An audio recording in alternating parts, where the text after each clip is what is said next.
All right, so today we're doing a deep dive into something I think we all hope we never have to actually deal with, but we should definitely be prepared for. Uh-huh.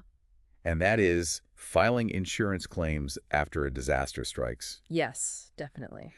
We are looking at excerpts today from a guide called Filing Claims 101, What to Do When Disaster Strikes, to kind of help all of you out there navigate this process. Yeah, it can be tricky. Yeah. It's definitely one of those things that, like you said, hopefully you don't have to deal with it. But Uh-huh. if and when you do, having a plan in place can really make all the difference in the world when you're dealing with the aftermath of, a fire or a flood or, Absolutely.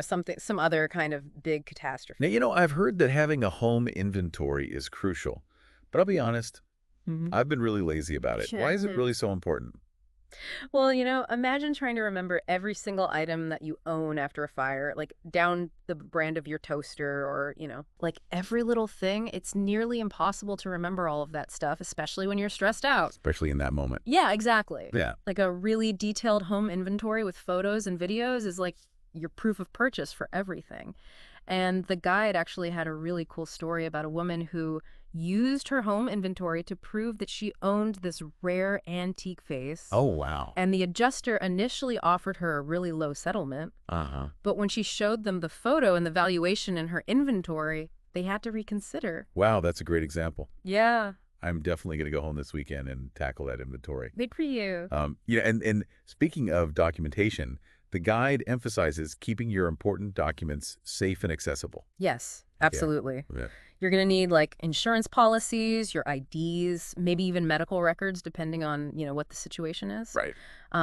Fireproof safe is a good idea. Or you could even like scan everything and keep a secure digital copy.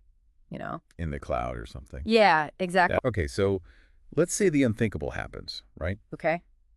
What are the immediate steps that you should take after a disaster? So first things first, you want to contact your insurance company right away. Yeah.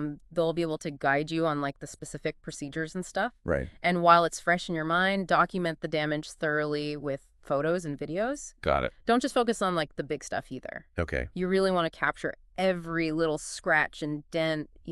Every detail. Yeah, it's all part of building your case. Yeah, it sounds like documentation is key here, Yeah. almost like you're building a case. Exactly. And don't forget about making temporary repairs to prevent further damage. Okay. So like, boarding up broken windows or covering leaky roofs. Oh, that's a good point. Yeah, and make sure you keep all those receipts because those costs are usually covered too. I wouldn't have thought of that. Yeah. So you've reported the damage, right? Right. Now what happens? Okay, so at that point, the insurance company is going to send an adjuster to assess the damage. Okay. And they'll determine the amount that's covered by your policy. Okay. This is where that detailed home inventory really becomes your best friend Right. because it helps you justify the value of your belongings and avoid any disputes. Now, I imagine this is where things can get a little tricky. Yeah, What are some strategies for navigating that settlement process?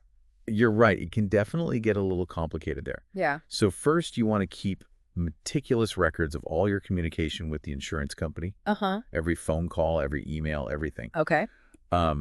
Second, you really need to understand all that jargon in your policy. Right. Don't be afraid to ask for clarification. Oh, sure. And most importantly, you need to know your rights as a policyholder. Okay. You don't have to just accept the first offer they give you. That makes sense. Yeah. So speaking of offers, the guide mentions appealing decisions. Yes. What does that involve? Okay, so if you disagree with the settlement offer, you have the right to appeal it. This usually involves providing additional evidence like independent appraisals or repair estimates to kind of support your case. Okay. It can be a really lengthy process, but sometimes it's worth fighting for what you deserve. Absolutely. Yeah, And if things get really too complicated, you can always bring in some professional help, right? exactly. You can consider hiring a public adjuster. Right. These are professionals who represent you, Yeah. not the insurance company. Got it. And they can really help you get a fair settlement. Okay. They often have like a deeper understanding of the policies and the negotiation tactics and stuff like that. Yeah. So it's definitely worth considering. That's great advice. Yeah. This is all starting to make sense now. Good. But let's be honest, dealing with these insurance claims after you've gone through a disaster is incredibly stressful. Oh, absolutely. You're already dealing with the loss of your home or your belongings and then having to fight for what you're rightfully owed can Yeah. be incredibly draining. It's really important to acknowledge that and seek support if you need it. Yeah, absolutely. Don't try to go through it alone. So what's the most important takeaway, you think, for our listeners today? I would say be proactive. Okay. Review your insurance policies, make sure everything's up to date, Mm-hmm. update that home inventory we were talking about, Right. and, even create a disaster preparedness plan so that That's a good idea. you're ready. Yeah. You never know when disaster might strike, but at least you can be ready for it. That is fantastic advice. So now, after hearing all of this, what is one step that you, the listener, will take today to make sure that you're better prepared? Yeah. Think about it and get started. You got this. Thanks for listening, everybody. See ya.